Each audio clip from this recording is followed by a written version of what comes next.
Good morning, friends. Again, I am just presenting a new video for reproduction. Next topic.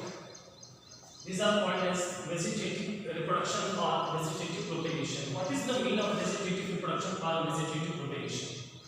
इसका मतलब क्या होता है? मैंने पिछले वीडियो में आपको बताया था कि vegetative is a part of asexual reproduction because uniparent participate. इस प्रोसेस में भी सिंगल पेरेंट पार्टिसिपेट करता है. And some general characteristic features of vegetative reproduction given below. You can see, आप देख सकते हैं कि यहाँ पर कुछ vegetative reproduction के characteristic features दिए हुए हैं. आप उसमें समझ सकते हैं कि vegetative reproduction के characteristic features होते क्या हैं. So let's start. The vegetative reproduction, it is formed from one parents.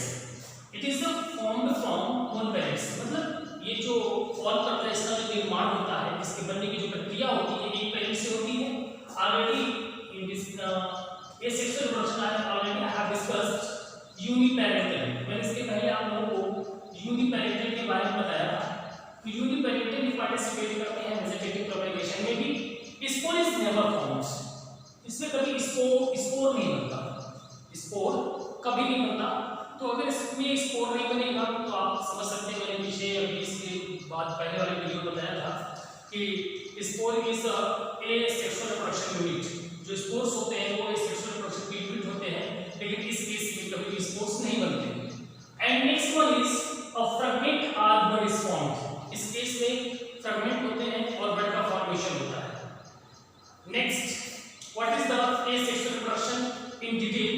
अब हम लोग एसेक्सुअल के बारे में थोड़ा डिटेल स्टडी करेंगे. What is the meaning of asexual reproduction and how many types of asexual reproduction in organisms. I'm not talking about specific plant, I'm not talking about specific animal. मैं किसी plant और animal के बारे में बात नहीं करूँगा.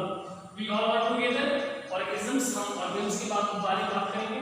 तो asexual reproduction में क्या कहा जाता है आप देख सकते हैं.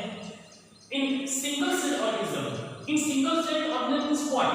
Unicellular organisms mean unicellular organism is called single cell animal. जो यूनिसेलुलर एनिमल्स होते हैं उन्हें हम सिंगल सेल एनिमल्स कहते हैं. For example amoeba, paramecium. Amoeba और पैरामीशियम ये सिंगल सेल एनिमल है.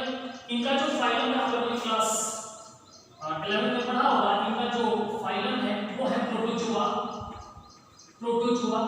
लेकिन अब प्रोटोजोआ को कंसीडर कर दिया गया है. प्रोटोजोआ फाइलम नहीं था, अब प्रोटोजोआ रिप्लेस हो चुका है और वो आ चुका है प्रोटिस्टा में. इसमें आ गया है प्रोटिस्टा. अब कहेंगे sir what is the meaning of protista. Protista क्या होता है? तो आप लोगों ने 5 किंगडम क्लासिफिकेशन पढ़ा होगा क्लास 11 में. तो 5 किंगडम क्लासिफिकेशन में मोनेरा है, प्रोटिस्टा है, फंगी है, प्लांटिन है और एनिमैलिया है. तो प्रोटिस्टा भी कंसीडर किया गया है. इसको अमीबा को, पैरामीशियम को. It's mean protista contain unicellular animals. जो प्रोटिस्टा है वो यूनिसेलुलर एनिमल्स को लेकर चलता है. तो यूनिसेलुलर का बेस्ट एग्जांपल कौन मिल गया आपको? Amoeba, paramecium and euglena. Next है ईस्ट एंड क्लेमाइडोमोनास. ईस्ट क्या है? ईस्ट एक फंगी. और आप लोगों को पता है कि फंगी का जो जनरल कैरेक्टरिस्टिक फीचर्स होता है, they grow on dead and decay matters. ये डेड एंड डिके मैटर्स पर ग्रो करते हैं and they can take food from on that places और वहीं से अपने लिए भोजन भी लेते हैं. Chlamydomonas is a type of algae. Chlamydomonas क्या है? एक एल्गी है. कभी-कभी नीचे क्वेश्चंस पूछे जाते हैं, आप ध्यान देंगे यहाँ पर. तो नीचे पूछा जाता है यूनिसेलुलर फंगी के नाम बताइए, तो you can see east. And unicellular algae के नाम बताइए तो आप देख सकते हैं क्लेमाइडोमोनास है. इज ये जो आपने अभी एग्जांपल्स देखे, these are called single cell plant. ये सिंगल सेल प्लांट के बेस्ट एग्जांपल माने जाते हैं. उसके बाद आप नेक्स्ट में हम लोग थोड़ा सा डिटेल करें. तो नेक्स्ट डिटेल में हमारे पास आता है एसेक्सुअल रिप्रोडक्शन का पूरा स्टेप. तो हाउ एसेक्सुअली रिप्रोड्यूसिंग प्लांट्स कौन-कौन से हैं जिनके अंदर एसेक्सुअल रिप्रोडक्शन होता है. तो आप यहाँ पर ध्यान दें.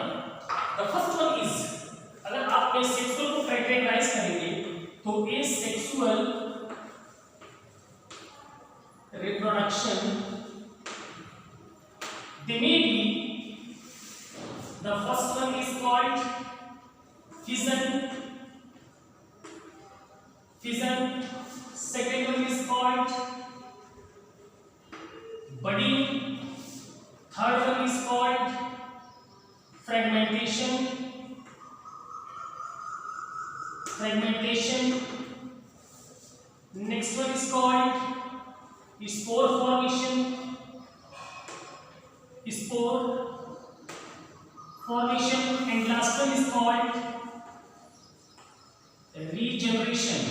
Means fission, budding, fragmentation, spore formation and regeneration is a part of asexual reproduction. ये asexual के पार्ट हैं because uniparental are participate, जिसमें uniparents होते हैं वो participate करते हैं. तो how you can see, ऐसे आप देख सकते हैं कि single parent are participated. I'm just giving an example of fission. मैं आपको fission का example देने जा रहा हूँ. So you can see fission there are two types. जो fission होते हैं ये दो तरीके के होते हैं. उसमें सबसे पहला नाम अगर आपने सुना होगा तो नाम आता है बाइनरी फिजन का. The first one is called binary fission and again second one is called multiple fission. Multiple fission. These are two types of, and now again binary fission are divided into three different groups. जो binary fission होता है वो तीन अलग अलग तरीके के group में डिवाइड होता है. The first one is called irregular binary fission. Irregular binary fission. Again, longitudinal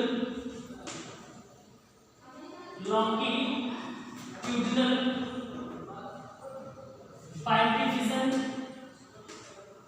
And last one is called transfer binary fission. Transfer binary fission. These are the three types of binary fission: irregular, longitudinal, and transverse. What is the mean of irregular binary fission? The mean irregular मतलब they don't have any shape and size. Sorry, they don't have any shape. इनके पास कोई shape नहीं होता. For example, amoeba. Are you know about amoeba? Amoeba they don't have any shape. इसके पास कोई shape नहीं होता. You can see these are the structure of amoeba. आप देख सकते हो कि amoeba का ये structures है and in center nucleus is present. और इसके center में nucleus present होता है. And these are finger-like projections. ये finger की तरफ कुछ projections दिखाई दे रहे हैं. इनको हम बोलते हैं pseudopodia. Pseudopodia is a finger-like projection which present on the outer surface of amoeba. ये amoeba के outer surface पर present होता है. And again, these are the nucleus. Nucleus is a major part. Nucleus is a major part of amoeba. What about the nucleus? One thing, amoeba called as an immortal animal. Why amoeba is called immortal animal? amoeba को immortal animal क्यों कहा जाता है? क्यों ये कभी मरता नहीं है? तो याद रखिए कि अमीबा डिवाइड नहीं करता. अमीबा के अंदर पाया जाने वाला न्यूक्लियस इसका सेल डिवीजन होता है. क्या होता है? सेल डिवीजन होता है. सेल डिवीजन क्या होता है? ये अनकंट्रोल्ड होता है. अनकंट्रोल्ड का मतलब ये कंटिन्यूअस होता रहेगा. और जब कंटिन्यूअस होगा तो अमीबा कभी इस धरती से खत्म नहीं होगा. मींस सेल डिवीजन अगर इनसाइड अमीबा, सेल डिवीजन जो होता है वो अमीबा के अंदर होता है. और ये अमीबा के अंदर जब सेल का डिवीजन होगा तो न्यूक्लियस क्या होगा? अपने नंबर्स को भी इंक्रीज करेगा. तो फर्स्ट स्टेप में अगर आप देखेंगे तो आपको सिंगल अमीबा दिखेगा. अगेन द सेकंड स्टेप में अगर आप देखोगे तो अमीबा का स्ट्रक्चर कुछ ऐसे दिखेगा. तो अब इसके सेंटर में जो न्यूक्लियस है वो डिवीजन के एंड पर आना स्टार्ट करता है. एंड फाइनली अमीबा क्या होता है?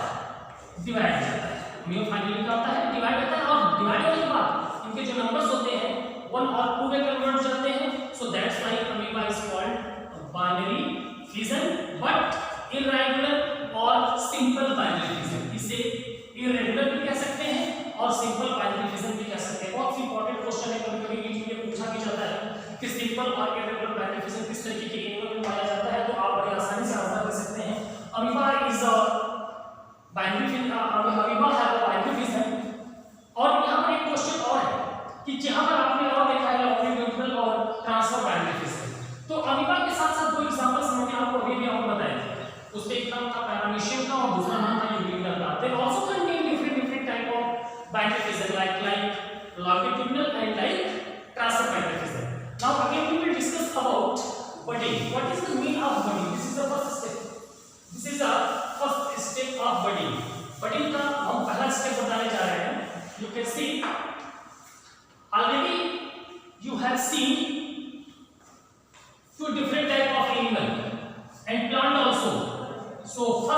budding means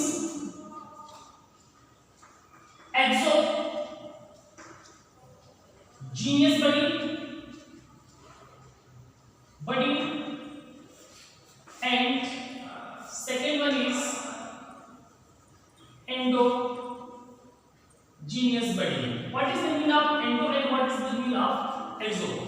Exo means